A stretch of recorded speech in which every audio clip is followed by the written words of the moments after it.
संविधान के बारे में सबने सुना है ना। देश का एक संविधान है, उस संविधान में हर वर्ग को अधिकार दिया गया, अपनी आवाज उठाने का अधिकार, अपने हक के लिए लड़ने का अधिकार। लेकिन जब किसान कहता है कि हमें समर्थन मूल्य दो,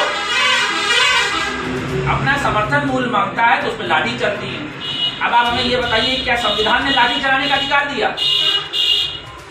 कांग्रेस भी सत्ता में रही, कांग्रेस भी सत्ता में रही। जब किसान डूबता था तो कांग्रेस कर्जे माफ करती थी। क्या आप में से एक भी आदमी कह सकता है नहीं करती थी?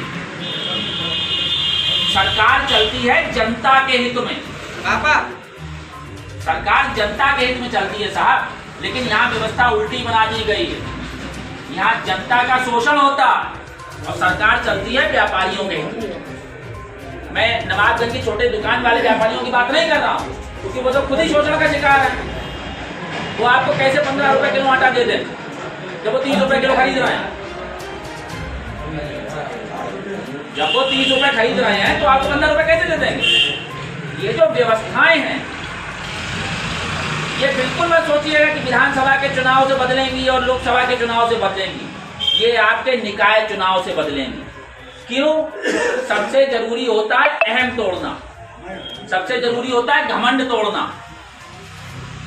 यहाँ पर आप लोग कांग्रेस के साथ खड़े हैं, प्रत्याशी जो भी होगा वो आपके बीच का होगा, आपके नवाबगंज का होगा। लेकिन व्यवस्था समझ लीजिए कि वो प्रत्याशी नहीं लड़ेगा, चुनाव आपको लड़ना पड़ेगा।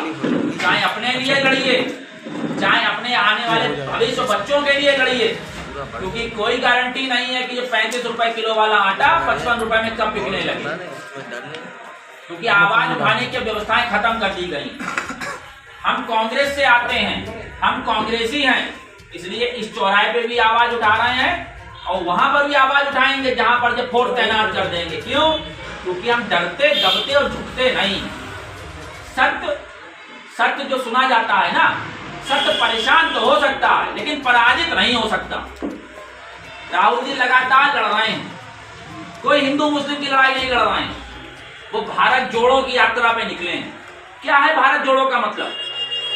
आप सबने सुना होगा ना, राहुल जी यात्रा कर रहे हैं भारत जोड़ो की। क्या है भारत जोड़ो?